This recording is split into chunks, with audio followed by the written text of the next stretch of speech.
The first slap came in the driveway, loud enough to echo off the stone walls of the villa, and sharp enough to steal the air from Mireya Calder's lungs. She tasted blood and dust at the same time. Her suitcase tipped over, spilling cheap clothes onto the gravel like proof she had never belonged here. Her stepmother's heels clicked closer, slow and deliberate, as if each step was meant to humiliate her further. The night smelled of gasoline and jasmine.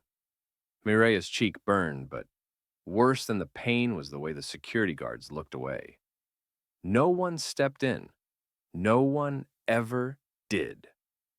Mireya bent to grab her things, hands shaking, heart pounding so hard it felt visible through her thin sweater. She heard the words again, sharp and final. "Get out! Don't come back! You were never family." The iron gate creaked open behind her, yawning wide like a mouth ready to swallow her whole. The city beyond was dark, unfamiliar, and dangerous. She had nowhere to go. No money, no phone. Just the clothes on her back and a fear so heavy it bent her spine.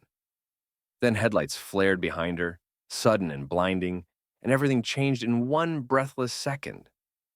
Before we continue, drop a comment below with your country and what time it is right now where you're watching. Whether it's sunrise in Nairobi, midnight in New York, afternoon in Canada, or evening in France. I want to know. Don't just sit back. Tell me where in the world you are. Now, let's dive into the story. The Ferrari rolled to a stop just beyond the gate, its engine purring low and dangerous, red paint gleaming under the villa lights like spilled wine. Mireya froze, unsure if this was another threat or some cruel joke. The driver's door stayed closed.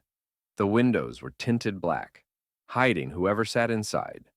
Her stepmother scoffed behind her, already turning away, satisfied. Mireya's instincts screamed at her to run, but her legs would not move. The car door opened with a soft click, almost polite.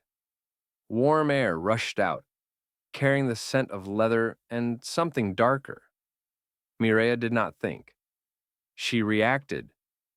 Barefoot and shaking, she lunged forward, yanked the passenger door open, and dove inside, curling low against the seat. The door slammed shut. Her heart hammered so loud she was sure the driver could hear it. She whispered apologies to no one, breath coming in broken gasps, body trembling as if she had jumped into ice water. The car did not move. Seconds stretched, thick and suffocating. As she waited for a hand to grab her, a shout, a gun. Instead, a calm male voice filled the car, deep and controlled. "Stay still," he said quietly. Outside, the gate began to close. The Ferrari eased forward, smooth as silk, leaving the villa behind. Mireya pressed her forehead to the cool dashboard, tears finally spilling free. She did not dare look at the driver. She focused on the road ahead, the blur of streetlights streaking past like falling stars. Her mind raced through every warning she had ever heard. Rich men were not kind. Fast cars meant dangerous lives. She had traded one nightmare for another. The city unfolded around them, narrow streets giving way to wide avenues, neon signs flashing against the night sky. The driver said nothing else. His silence was heavy, deliberate. Mireya's fingers dug into the leather seat, grounding herself in its softness. She wondered how much a seat like this cost. More than she had ever owned. More than her life was worth, probably. She risked a glance sideways. The man beside her wore a dark suit, perfectly tailored, hands steady on the wheel. His face was sharp and unreadable, eyes fixed in the road like nothing could distract him.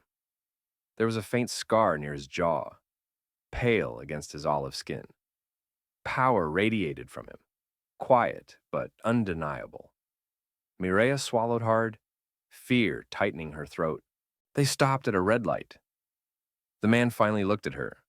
His eyes were dark, assessing, not unkind, but not gentle either. "You chose an interesting hiding place," he said. His voice was calm, almost amused, but There was an edge beneath it that made her stomach twist. Mireya's words tangled together. "I'm sorry," she whispered. "I just needed to get away. I will leave. Please." She expected anger, laughter, maybe worse. Instead, he studied her bruised cheek, the dirt on her feet, the way she hugged herself like she was trying to disappear. "Who are you running from?" he asked. The light turned green. He drove on before she could answer.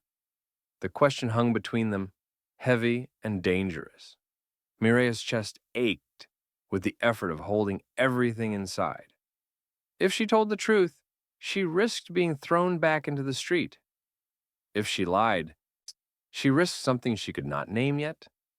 She stared at the scar on his jaw, at the calm way he navigated the city, and realized with a cold clarity that this man was not just wealthy. He was someone people feared. The Ferrari turned into an underground garage beneath a towering building of glass and steel. The doors closed behind them with a final, echoing thud. Mireya's pulse spiked. This was it. She braced herself for whatever came next. The engine cut off. Silence pressed in. The man did not move right away. He took a slow breath, then spoke. "My name is Luca Virelli," he said. "People usually ask before getting into my car." Mireya's heart dropped. She knew that name. Everyone did. Luca Virelli was a ghost story whispered in cafes and back alleys. A man tied to money that never slept and violence that never made the news. A mafia boss, they said. Ruthless, untouchable. Her mistake crashed over her all at once, dizzying and terrible. She had not escaped danger. She had driven straight into it. Luca turned to face her fully now, eyes searching her face. "You are terrified," he said simply. He reached into his jacket, and Mireya flinched, every muscle screaming to run. Instead of a weapon, he pulled out a handkerchief and held it out to her. "Clean yourself up," he said. "Then we will talk." Above them, somewhere in the building, a door slammed shut, and Mireya knew with chilling certainty that her life had just crossed a line it could never uncross. Mireya sat stiffly in the Ferrari as the garage elevator lifted them upward, the hum vibrating through the floor and into her bones. Luca Virelli stepped out first when the doors opened. No, his presence filling the polished concrete hallway like a shadow with weight. Mireya followed, clutching the handkerchief in her fist. The building smelled of stone and lemon cleaner, sharp and clean, nothing like the chaos she had fled. Luca led her into a private elevator that opened directly into a penthouse wrapped in glass. The city spread below them, lights blinking like a field of distant stars. Mireya stood frozen near the door, afraid to touch anything. Luca set his keys down, loosened his cufflinks, and finally looked at her again. "Sit," he said, pointing to a sofa the size of her entire childhood bedroom. She obeyed, sinking into the soft cushions, feeling swallowed whole. Her mind replayed the slap, the gate, the headlights. Luca poured water into a crystal glass and handed it to her. "Drink," he said. "You are shaking." His voice held no threat, which somehow made it worse. She drank, hands trembling, eyes darting around the room for exits, for weapons, for signs of danger she could understand. When Luca finally spoke again, it was not the question she expected. "How old are you, Mireya Calder?" Hearing her full name made her flinch. 20, she said quietly. He nodded as if confirming something. "You were thrown out tonight," he said. "Not asked to leave, not arguing. Thrown out." She swallowed hard and nodded. He did not press right away. Instead, he moved to the windows, hands behind his back, gaze scanning the city he owned more of than anyone realized. Mireya watched him, noticing how still he stood, how controlled. She thought of her stepmother's rage, loud and sloppy. This man's power was silent. "My father died when I was 12, she said suddenly, from the words spilling before she could stop them. Luca turned slightly, listening. After that, everything changed. She talked about the coldness, the rules, the way love was rationed like food in a war. She did not cry. She told it flat because crying had never helped before. Luca did not interrupt. When she finished, the room felt heavier. "You hid in my car because you had no other choice," he said. "Yes," she replied. "I knew it was dangerous. I just did not care anymore." Luca studied her for a long moment, then made a decision she could not read. "You will stay tonight," he said. "Just tonight. You're not safe outside." Relief crashed through her so hard it left her dizzy. "Thank you," she whispered. He held up a hand. "This does not make you mine," he said. "It makes you a guest. There are rules. You do not leave this floor without permission. You do not touch anything that does not belong to you. And you do not lie to me." Mireya nodded quickly. "I will not," she said. He gestured toward a hallway. "There is a room prepared. Someone will bring you clothes, food, sleep. We will talk in the morning." As she walked away, she felt his gaze on her back, heavy and unreadable. Inside the guest room, the door closed softly behind her. The bed was made with crisp white sheets. The bathroom gleamed. Mireya sank onto the edge of the mattress and finally let herself breathe. She was alive. She was safe, or at least safer than she had been. But as she lay down, staring at the ceiling, one thought refused to leave her. She had stepped into the world of Luca Virelli, and worlds like his did not let people go unchanged. Morning light spilled across the penthouse, pale gold and quiet. Mireya woke slowly, confused by the softness beneath her, the silence around her. For a brief second, she forgot everything. Then memory rushed back. The slap, the car, the name. Her stomach tightened. She sat up, noticing the neatly folded clothes laid out on a chair. Simple jeans, a soft sweater, new shoes. She touched the fabric, surprised by its warmth. After washing and dressing, she stepped into the main living area, heart thudding. Luca was already there, seated at a long table with a tablet in front of him. He looked up as she approached. "Good morning," he said. The words felt strange coming from someone like him. "Breakfast is ready." The table held fresh fruit, bread, eggs. Real food.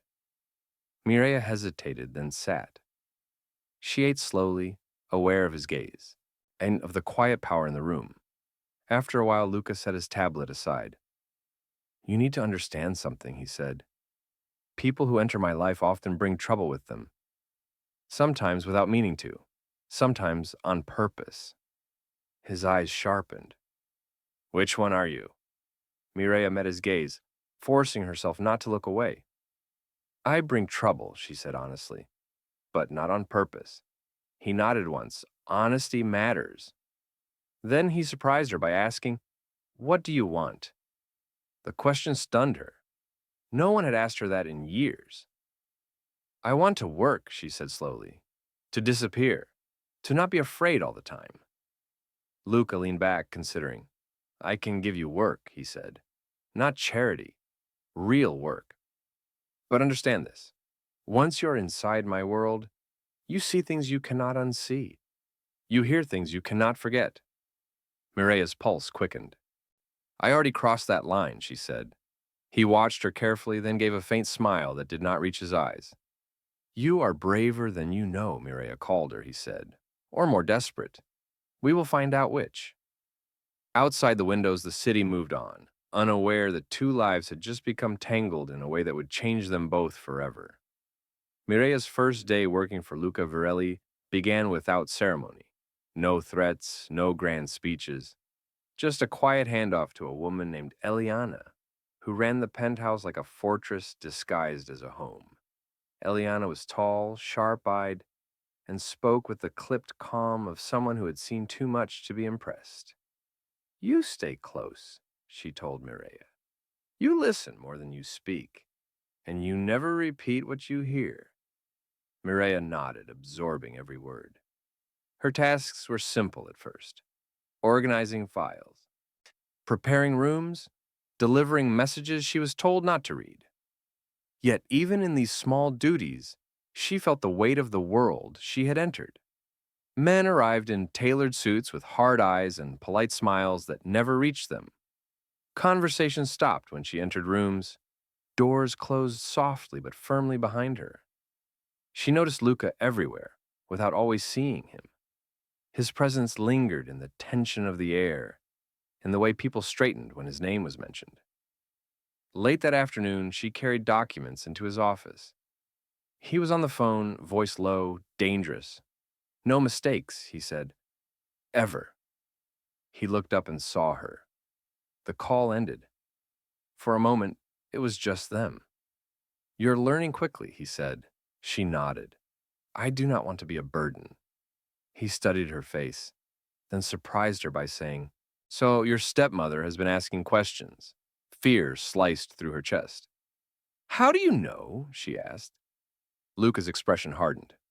"Because nothing moves in this city without me knowing. And because she made a mistake. She underestimated how far I go to protect what is under my roof." Mireya realized then that she was no longer invisible, and that protection came with a price she had not yet seen. The first real crack in Mireya's fragile sense of safety came 3 weeks later. She was returning from the market with Eliana when a black sedan slowed beside them. The window rolled down. A familiar voice spoke her name. Her blood ran cold. Her stepmother sat inside, perfectly composed, eyes sharp with fury, barely contained. "You thought you could disappear," she said softly. Mireya froze, the street suddenly too open, too exposed. Eliana moved instantly, stepping between them, hand already reaching for her phone. The sedan sped off, tires screeching. Back at the penthouse, Luca listened in silence as Mireya explained, her voice shaking despite her effort to stay calm. When she finished, the room felt like a storm waiting to break. Luca stood, jaw tight. "She came near you," he said, "without permission. That was unwise." Mireya wrapped her arms around herself. "I do not want trouble for you," she said. Luca's gaze softened, just a fraction. "Trouble came long before you," he replied. "You're simply standing in its path." He moved closer, lowering his voice. "But understand this now. No one threatens what I protect. Not family. Not enemies. Not ghosts from the past." Mireya looked up at him, realizing the truth settling deep in her chest. Luca Virelli was dangerous, but for the first time in her life, that danger was not pointed at her. It was aimed outward. And that realization changed everything. The night Luca decided to teach Mireya how his world truly worked, the city was wrapped in rain. Heavy drops streaked the windows, blurring the lights below into trembling rivers of gold. Mireya sat across from him in his office, hands folded tightly in her lap, heart beating faster with every passing second. Luca did not raise his voice. He never had to. People listened because of what he did when words failed. Tonight he spoke carefully, deliberately, like each sentence carried weight. "You are being watched," he said. "Not by me, by others." Curiosity turns into hunger very quickly in my world. Mireya swallowed. "I do not want to be seen," she said. "I know," he replied, "but invisibility is a myth. You either belong to something or you are prey." He handed her a slim folder. Inside were photos. Her stepmother meeting men she did not recognize. Money changing hands. Documents stamped with names that made Luca's jaw tighten. "She is desperate," Luca said. "And desperate people make reckless deals." Mireya felt sick. "All this because of me."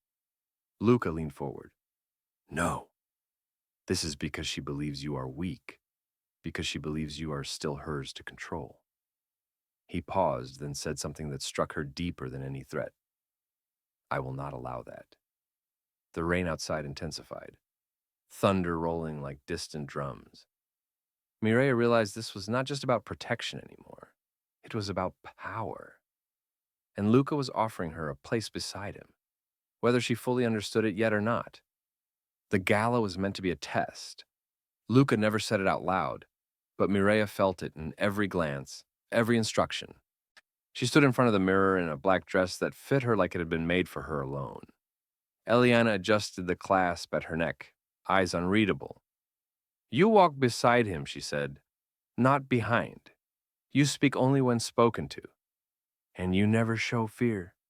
Mireya nodded, though her stomach twisted. The ballroom glittered with wealth and danger, chandeliers casting sharp light over faces that smiled too easily. Luca arrived with her on his arm, the room shifting subtly as heads turned. Mireya felt it then, the invisible current of attention. Whispers followed them, questions without words. She kept her chin high, remembering every hard lesson she had learned about survival. Midway through the night, she saw her stepmother cross the room. Their eyes met. Hatred flashed, raw and unmasked. Mireya did not look away. Luca's hand tightened slightly on hers, a silent promise. When her stepmother approached, her smile was poisonous. "You look well," she said. Mireya answered calmly, "I am." Luca's voice cut in, smooth and lethal. "She is under my protection." The words fell like a blade. Silence spread in a tight circle around them. Mireya felt something inside her shift, solidify. She was no longer the girl thrown into the street. She was standing at the center of the storm, and she was not alone. After the gala, nothing went back to normal, because there was no normal left to return to. The city felt sharper to Mireya now, every sound louder, every glance heavier.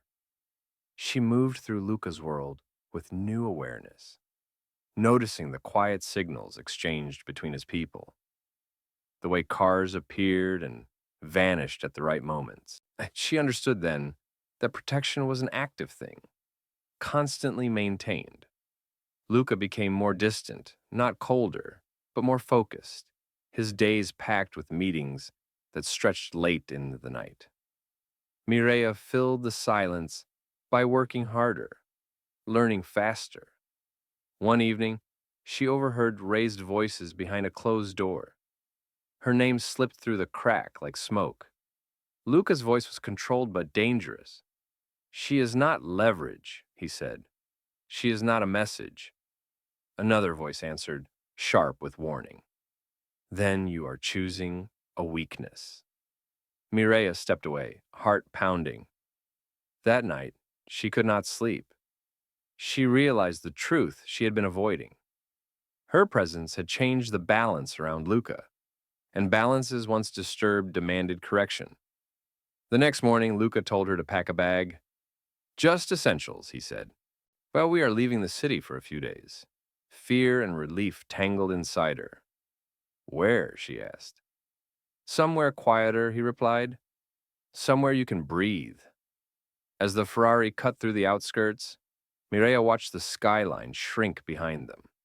She did not know if this was escape or exile, only that whatever came next would test everything she had become.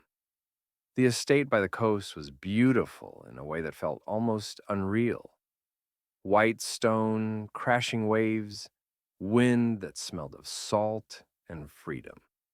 For a brief moment, Mireya allowed herself to believe she could start over here. That illusion shattered the third night. They were eating when the power cut out, plunging the room into darkness. Luca was on his feet instantly. "Stay here," he ordered. The sound of glass breaking echoed down the hall. Shouts followed. Mireya's pulse roared in her ears. She moved anyway, fear overridden by something fiercer. Loyalty. She reached the doorway just as Luca confronted two intruders. One raised a weapon. The shot rang out, deafening. Luca went down. Mireya screamed his name and ran to him, hands slick with blood as she pressed against his wound. The attackers fled, alarm screaming to life. Luca's eyes fluttered open. "You should have stayed hidden," he rasped. Tears blurred her vision. "I am done hiding," she said fiercely. Sirens approached in the distance. As Luca was taken away, Mireya stood in the wreckage, shaking but unbroken. This was the price of standing beside power, and she was still standing. She knew then there was no going back to who she had been, only forward into whatever waited on the other side of fear. Luca survived. That alone felt like a miracle. The recovery was slow, guarded, quiet. During those weeks, Mireya changed in ways that could not be undone. She learned how decisions were made, how lines were drawn. When her stepmother was finally exposed, the fall was swift and public. Accounts frozen, allies vanished, doors slammed shut. Mireya watched the news in silence, feeling no joy, only a deep, settling calm. Justice did not always feel triumphant. Sometimes it felt like closure. On the day Luca returned home, walking with a slight limp but eyes as sharp as ever, he found Mireya waiting on the terrace. "You stayed," he said. "I chose to," she replied. He studied her, really looked at her, and nodded. "Then you're no longer a guest." Time passed. The city no longer scared her. She moved through it with purpose, with knowledge. The Ferrari still waited in the garage, red and gleaming, but it no longer symbolized escape. It symbolized choice. Mireya had fled once, terrified and broken. She had hidden in a car without knowing who owned it. Now she stood beside the man who did. Not because she needed saving, but because she had claimed her place. The girl who had been thrown out into the night was gone. In her place stood a woman who knew her worth. And no one would ever make her feel small again.